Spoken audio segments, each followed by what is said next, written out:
with Michael Savage, and today's topic is Jimmy Carter. And the reason it's Jimmy Carter is because we have the equivalent of a Soviet funeral going on this week. In the midst of all the other terrible news, LA is burning, things are going on around the world, and yet we have to watch this Soviet style corpse being moved around. Now, hold on now. And everyone says, well, he was a decent man, even though he was a leftist. What do you mean he was a decent man? How do you know that? How do you know it wasn't all PR? I happen to know the history a little bit more than most of you do. And I'm going to give you a little history of Jimmy Carter. Now, why is it that he's the only fundamentalist Christian that the media worships? Did you ever think about that? He is the only fundamentalist Christian that the socialist media worships. Answer. Because he was a socialist and so are they. They hate Christians. They particularly hate fundamentalist Christians. Just look at Anderson Cooper and the other vermin in the media, and you'll know what I'm talking about.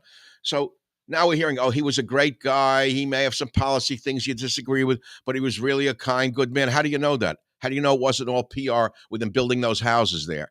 We don't know that much. Let's give him the benefit of the doubt and say he was a wonderful, great guy, which I don't really believe. I think it's all PR to begin with. But are you supposed to forget all the things that this man did in the world? I lived through them, and I know exactly what Jimmy Carter did to this nation. He was the absolute worst president in American history until it got worse under Joe Biden, who was not only not decent, which we know for sure, but a crook through and through, a dirty crook from the top to the bottom. At least we can't say that Carter was a dirty crook like Biden. Okay, but let's go back to Jimmy Carter. The funeral here, they're moving the corpse from Georgia. Now it's flying back from Washington to Georgia. Now for Georgia, it's flying back to Washington. It's like the flying corpse this week. And we got to live through this. I don't live in the Soviet Union. I'm sick of worshiping presidents of any kind to begin with. So let's look at Carter's actual record, if you don't mind. Okay, here we go. Iran hostage crisis, the Mariel boat invasion, 18% inflation, long gasoline lines, overthrew the secular Shah of Iran and permit Islamist killers to come along under Khomeini, which then spread the poison of radical Islam around the world, dead Delta Forces troops trying to rescue U.S. hostages who were taken in the U.S. Embassy by the Iranians. These are just some of the disasters, including selling the Panama Canal for $1. Now, you'll read that he really didn't sell it for $1, that it's a myth. No, the myth is that he didn't sell it for $1. He did sell it for $1 as part of a larger, a political, let's say, discussion. But he transferred the Panama Canal to the Panamanians for $1. So good evening, ladies and gentlemen. May God be with you, and we'll go into this in a little more detail. Before I go into each of these little details in a little more detail, I'm going to talk about Jimmy Carter in a more comedic manner, and that will be from my book, The Political Zoo, written a long time ago. He's one of the characters in it, not the sole character. And you have to remember something. What you're about to hear is that satire was my middle name. And I quoted John Dryden from 1681, for those of you who don't even know what the word satire means. And he wrote, "The true end of satire is the amendment of vice by correction. And he who writes honestly is no more an enemy to the offender than the physician to the patient when he prescribes harsh remedies to an inveterate disease." That was John Dryden in 1681, went over the heads of about 99% of the Americans today, and 150% of those brought in by Biden. But for those of you who actually went to college or high school and read books, you could look up the dedication from John Dryden. So now we go to the character we're talking about, who I called affectionately, using again satire, for those of you who know what the word means, I named him Marxist Peanut Farmera, and here he is in a drawing that someone did of him. May he rest in peace. There's Jimmy Carter, Marxist Peanut Farmera, and we gave him an affectionate name for him, which was the big-toothed muskrat, Marxist Peanut Farmer, which I will read from momentarily. Again, sold the Panama Canal for $1, Iran hostage crisis, flooded America with 100,000 Cubans, including the mentally ill and prisoners, gave us 18% inflation, gasoline lines around the block, overthrew the secular Shah of Iran, permitting the Islamist murderer Khomeini to spread the poison of Islam around the world. And I mean the poison that we're all feeling now. Delta Forces try to rescue the Iran hostages, and many Delta Force soldiers were killed in the desert. If you remember the crashing helicopters, it was a disaster. The big-toothed muskrat is a particularly nasty rodent that, while indigenous to the southeastern United States, is known to appear as an endemic type in San Francisco, Boston, Massachusetts, Manhattan, Austin, and as far north as Toronto, Canada, i.e., wherever socialists of the species gather. Though rarely productive in its first few stages of life, the big-toothed muskrat is never sedentary and develops into more of a nuisance the older it gets. It is prone it is prone to attack fellow rodents to demonstrate its continued potency and destroys the natural balance of power in the ecosystem by inexplicably siding with vicious foreign predators against its own species. This is pretty good writing. This rodent is never shrill, preferring to disarm his enemies with a non display of his muted colors, and feeds primarily on the praise of giant rats. A cunning beast, the big toothed muskrat will build an occasional shelter for other animals, at least when photographers are present. This way, when it helps steal what other animals have worked hard to forage and disperses it to those animals too dull or slothful to forage for themselves, no one will question the muskrat's basic instincts. Mating for life, mating for life, this critter bonds sexually with the opposite gender solely to reproduce, joining with the female of the species just once or twice in a lifetime. It's so funny. I mean, this was written many years ago. Political Zoo. Everyone loved this book. And again, it's satire. If you don't understand satire, please don't watch me. I don't need dummies listening to me. It's that simple.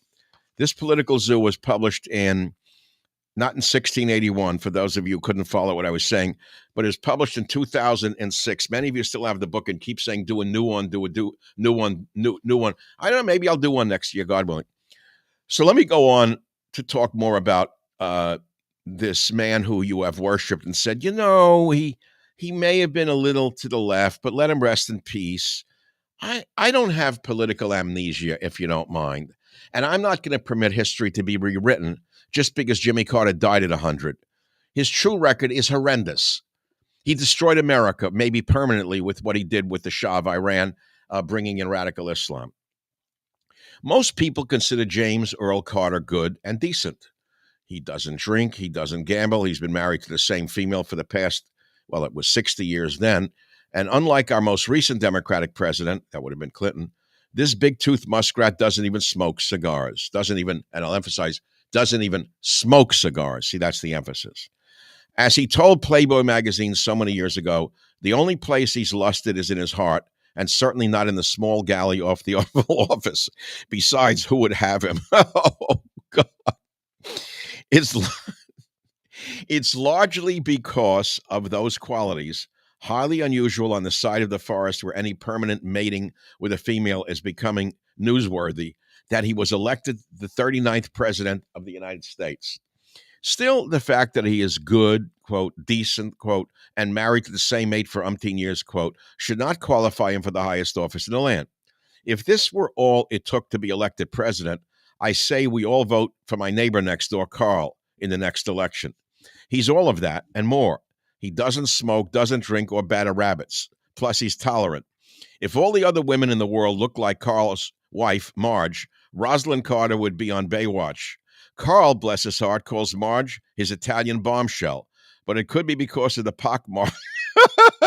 But it could be because of the pockmarks on her face. In truth, she looks less like Sophia Loren than she does Danny DeVito.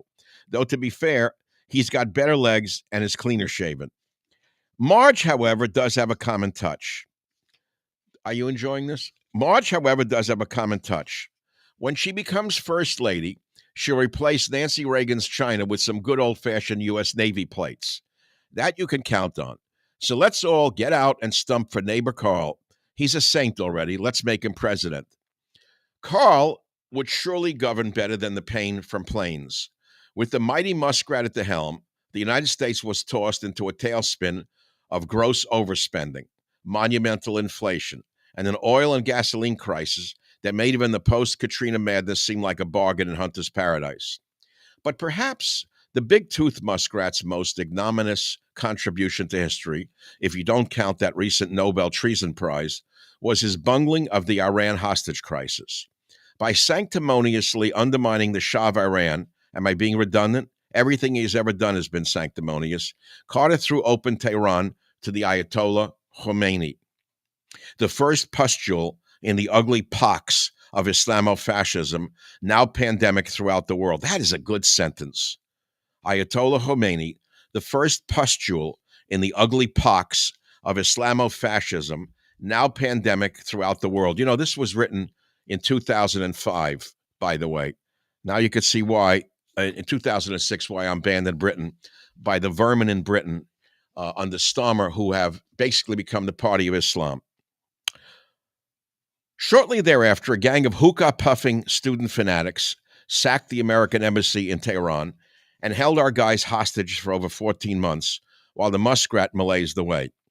Perhaps the most intolerable effect of the crisis was that it led to the rise of Ted Koppel, the liberal-spouting socialist host of Byteline and ABC's answer to Alfred E. Newman.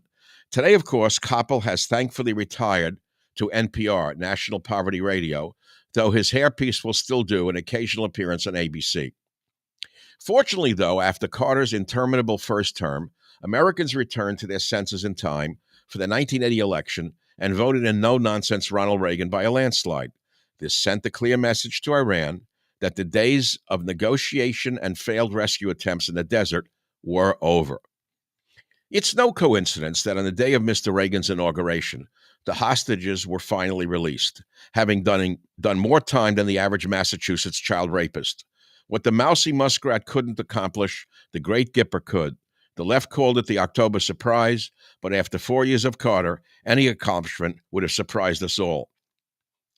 The big-toothed muskrat showed his true colors, yellow and yellower, once again when only weeks after the seizing of the American embassy, Russia invaded Afghanistan. How did Carter respond? By forbidding U.S. athletes from participating in the 1980 Summer Olympic Games. Oh, now that's playing hardball. We're not going to stand by and let you overrun a defenseless country. We're going to punish you by letting you win more gold medals.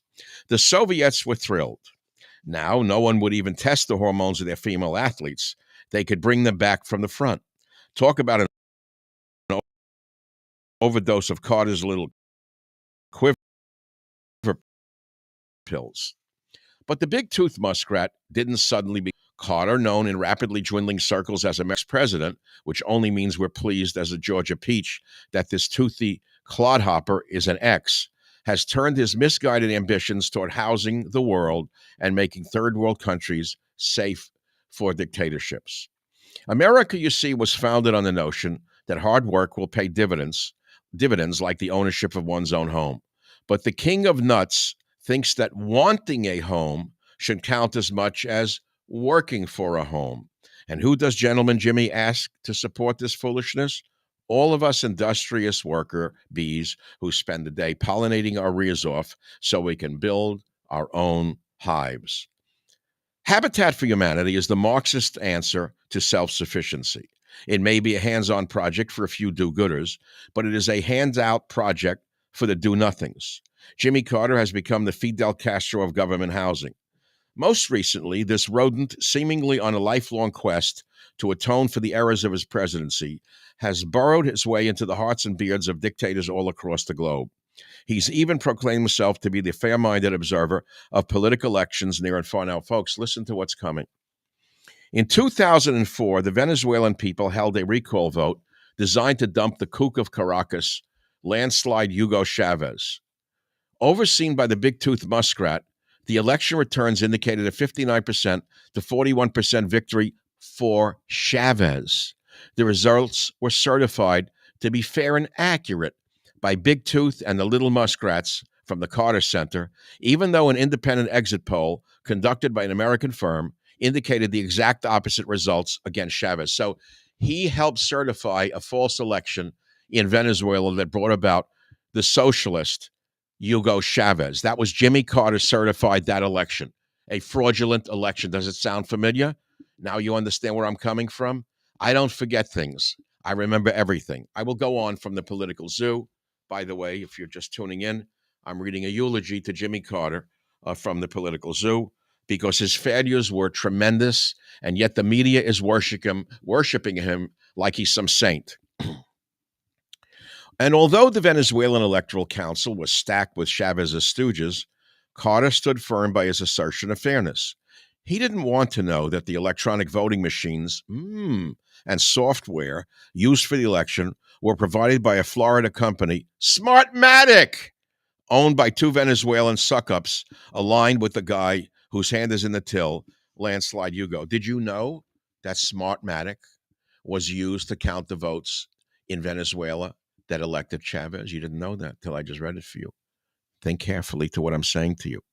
When two independent economists from Harvard and MIT analyzed the election data and found that there was a 99% likelihood that fraud ruled the outcome, the big tooth muskrat blew them off.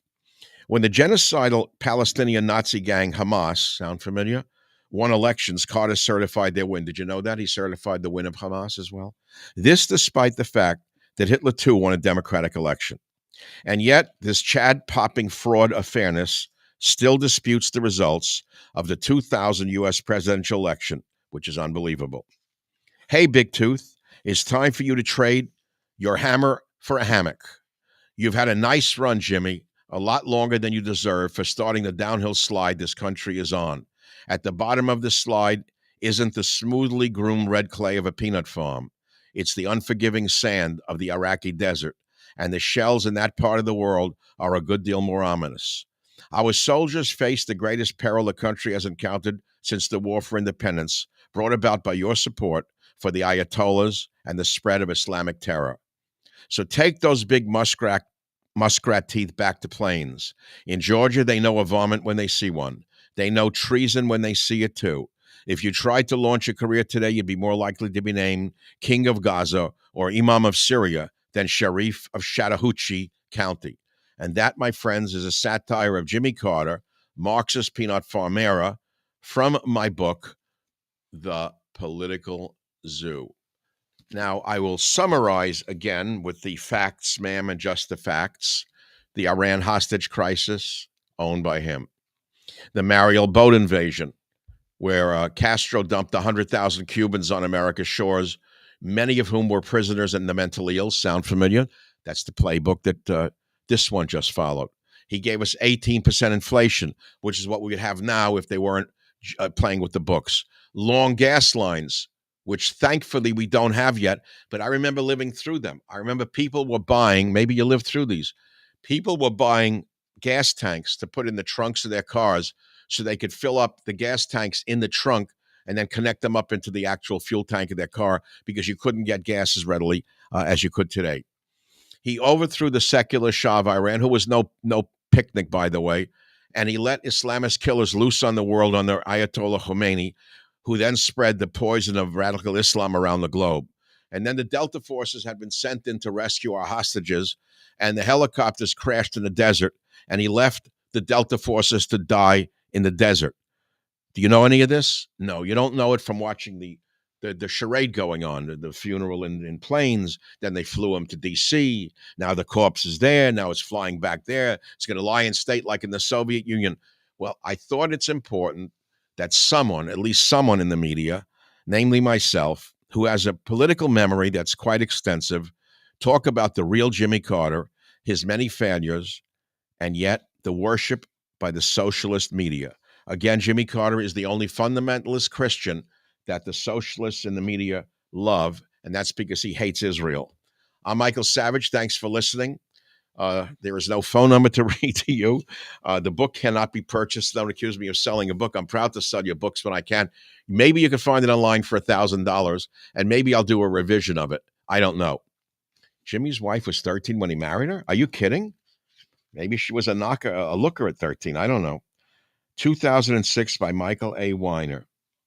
Now, many of the people who are in this book are no longer with us.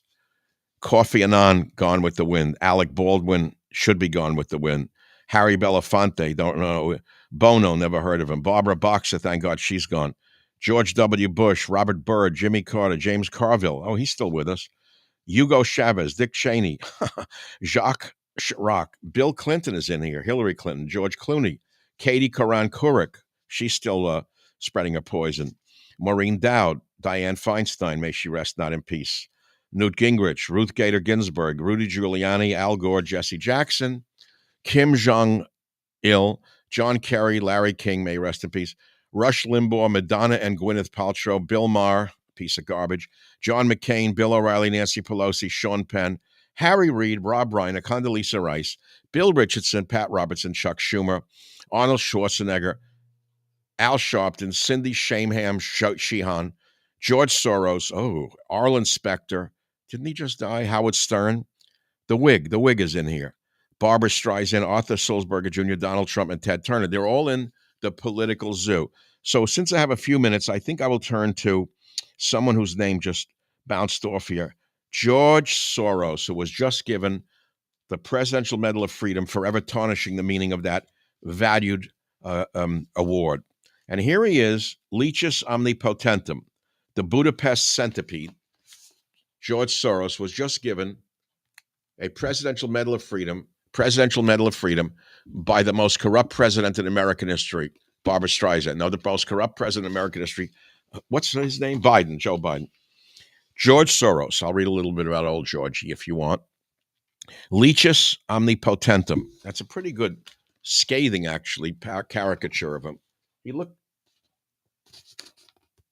looks like a leech. You know, his son is a spitting image of him. The son looks exactly just like him.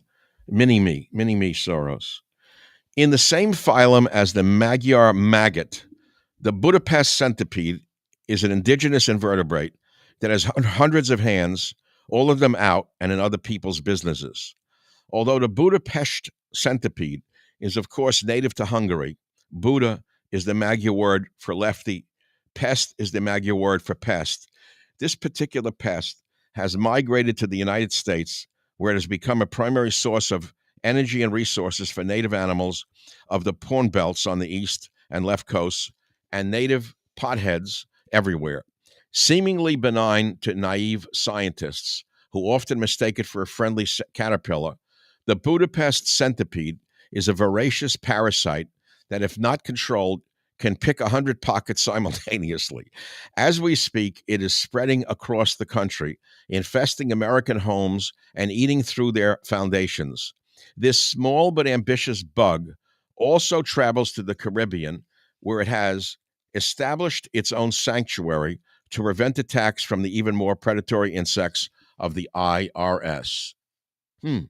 That's George Soros, just given a Presidential Medal of Freedom by the most corrupt president in American history, who did so much damage to this nation and the world, but he did a final damage by destroying the meaning of the word Presidential Medal of Freedom, given also to none other than Hillary Clinton. Perhaps I should conclude with a little reading of Clinton, if she's in here. I don't know if she's in here. Clinton, there's Clinton, Bill, no. There's no Hillary. There's another one you may want to read about. Jesse Jackson. Where is he? Where did Jackson go? Sean Penn, no one thinks about him anymore. Where is he? Where did he go? Ted Turner, where'd he go with his millions and millions of acres of land? John Kerry's still around. Let's just look at John Kerry for 1 minute on page 188 of the Political Zoo. Let's see what sarcasm or satire was written about old John Kerry. Old John Kerry, here we go. A little short piece on old Johnny. Flipper Floppus. John Kerry, Flipper Floppus. Here's the caricature. It's a little show and tell here. The Flipper family of toothless dolphins luxuriate in the protected coves of Cape Cod, Martha's Vineyard, and the south of France. This species has no established habitat or pattern of behavior, but rather follows the prevailing current, usually in the shallowest water it can find. Thus, it has found the perfect home for itself in Wishy, Washington. When domesticated, the toothless dolphin is capable of performing amazing tricks, most notably the double flip-flop, which has both amazed and flabbergasted onlookers for years. Not particularly motivated to fend for itself, it has a talent for riding in the wake of creatures with deeper pockets, particularly females of the flipper phylum. Scientists have recently discovered that the toothless dolphin is not as advanced in intelligence as the general populace once believed, ranking well below, even below average elephants and less than the average donkey, hard as that is to believe. And that's Flip or Flop as John Kerry. And I'm Michael Savage saying, sayonara. If you like what you see, I don't blame you. And with God's willingness and your listenership, I shall return. Hit the like button, subscribe, and I will be back. I promise you that.